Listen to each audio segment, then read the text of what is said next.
मना रहे हैं, जिसे अमृत महोत्सव के रूप में संपूर्ण देश पूरे हर्षोल्लास के साथ मना रहा है। 1947 में जब हिंदुस्तान आज़ाद हुआ तो हमारे सामने सबसे बड़ी जो समस्या आई, जो भीषण त्रासदी का रूप ले लिया जिसने, वो थी बंटवारे।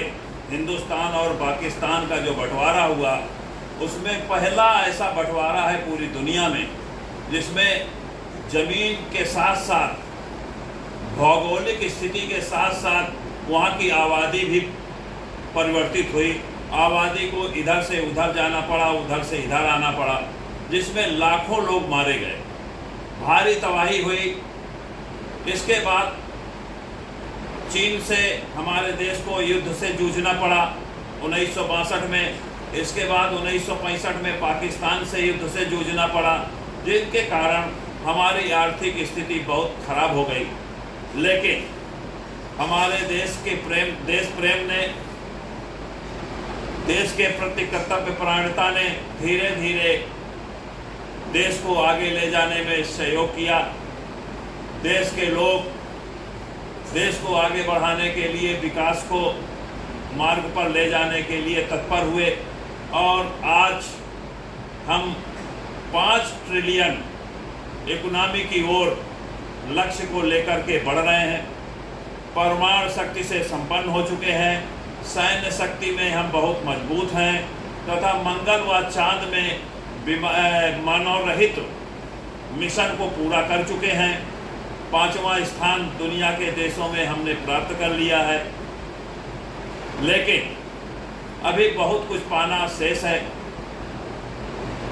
बाबू रामधारी सिंह दिनकर ने पंडित जवाहरलाल नेहरू जब प्रधानमंत्री थे तो राज्यसभा में कहा था, एक हाथ में कमल, एक हाथ में धर्मदीप विज्ञान, लेकर उठने वाला है जग में हिंदुस्तान।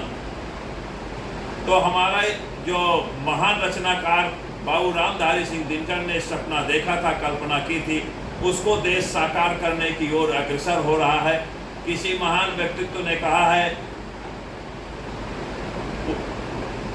उठो धरा के अमर सपूतो, पुनः नया निर्माण करो, जन जन के मन में नई स्फूर्ति, नव भाव भरो।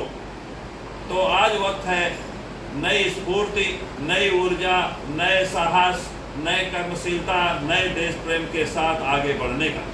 तभी हम देश को आगे ले जा सकेंगे।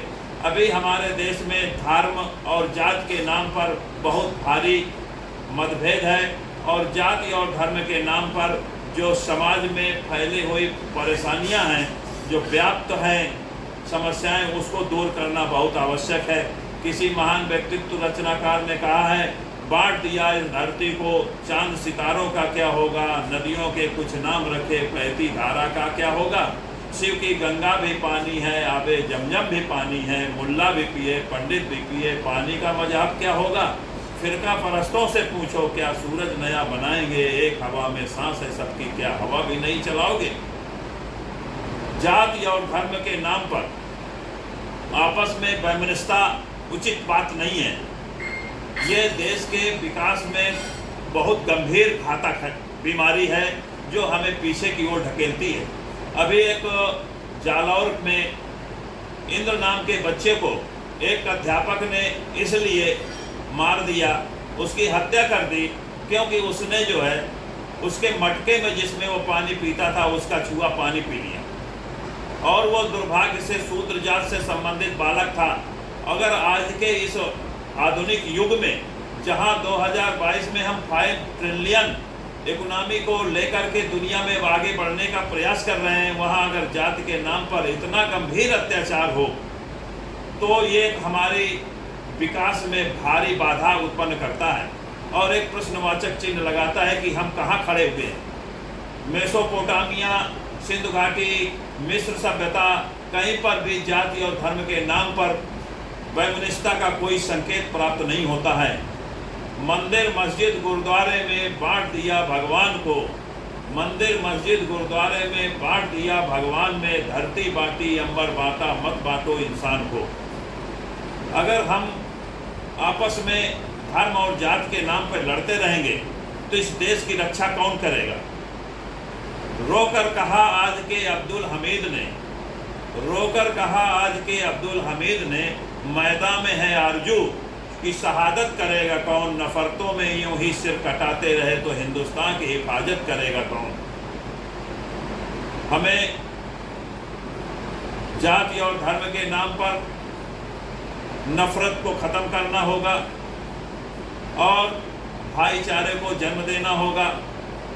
दुनिया का कोई ऐसा देश नहीं है जो हमसे ज़्यादा विविधतापूर्ण भौगोलिक वातावरण में रह रहा हो, भौगोलिक स्थिति में रह रहा हो।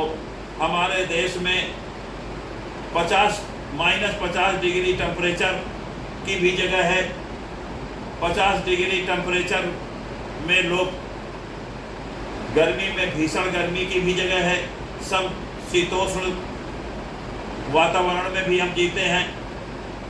3 तरफ से समंदर है, एक तरफ हिमालय पर्वत है जो हमारी सीमाओं को सुरक्षित रखता है। हिंदुस्तान के तमाम भूभाग ऐसे हैं जो विविधता को दर्शाते हैं। हमारे देश में एक समय में गर्मी आपको दिखाई देगी, एक समय में बरसात दिखाई देगी, एक समय में सर्दी दिखाई देगी। और प्रत्येक वातावरण का भी आनंद है। वेशभूषा अलग है, शक्ल सूरत अलग है, खान पीन अलग है। इसके बावजूद भी अनेकता में एकता को हम पिरोए हुए हैं। देश के सामने जब भी संकट आता है, संपूर्ण देश किसी भी जात धर्म का हो एक साथ खड़ा होता है और देश की अखंडता और एकता की रक्षा करने के लिए तत्पर रहता है। किसी महान विद्वान ने अंत में कहा, मेरे मुल्क में दंगे रहने दो, लाल हरे में मत बांटो, मेरी छत में तिरंगे रहने दो, मेरी छत में तिरंगा रहने दो। जय हिंद।